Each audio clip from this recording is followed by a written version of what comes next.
कर्नाटक में मई 2023 में संपन्न विधानसभा चुनाव में भारी जीत हासिल कर कांग्रेस सत्ता पर काबिज हुई थी।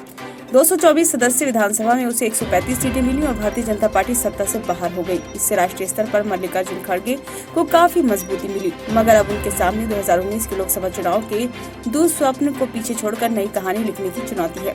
राजनीतिक विश्लेषकों के अनुसार यदि कांग्रेस खड़गे के गृह राज्य में अच्छा प्रदर्शन करती है तो इससे न केवल पार्टी में बल्कि विपक्षी गठबंधन में इनका प्रभाव बढ़ेगा। गठबंधन में पार्टी की स्थिति और मजबूत करनी होगी। खड़गे ने इस बार कांग्रेस अध्यक्ष के नाते विपक्षी गठबंधन के सहयोगी दलों के साथ समन्वय की जिम्मेदारियों के चलते चुनाव नहीं लड़ने का फैसला किया है। पार्टी ने उनके दामाद राधाकृष्ण डोड्डामणि को गुलबर्गा से उम्मीदवार बनाया है। पार्टी के एक नेता ने हालांकि दावा किया कि अगर खड़गे खुद अपने गृह क्षेत्र गुलबर्गा से लड़ते तो पार्टी को निश्चित रूप से अच्छा मत प्रतिशत हासिल करने में मदद मिलती।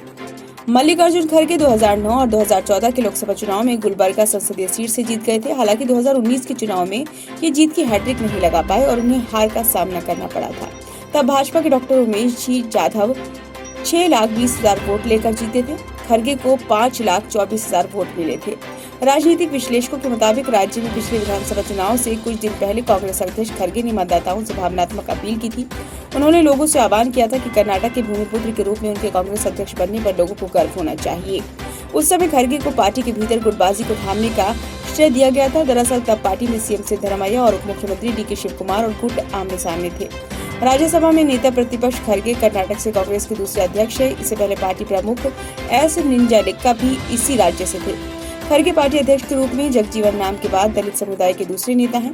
मतदाताओं को लुभाने के लिए कांग्रेस मुख्य रूप से 5 गारंटी लागू करने की बात कर रही है। इसके अलावा जनाधार बढ़ाने, खासतौर पर दलितों तथा वंचित वर्गों से संपर्क साधने के लिए खड़गे फैक्टर को भुनाने का प्रयास करेगी। राजनीतिक प्रवेशकों के अनुसार कांग्रेस को राज्य में सत्तारूढ़ दल होने का फायदा मिलेगा।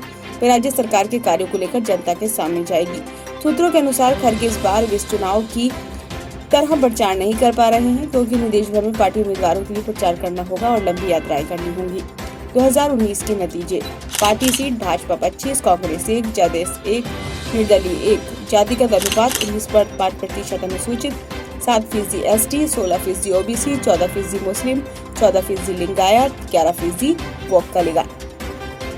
ब्यूरो रिपोर्ट, नई दिल्ली।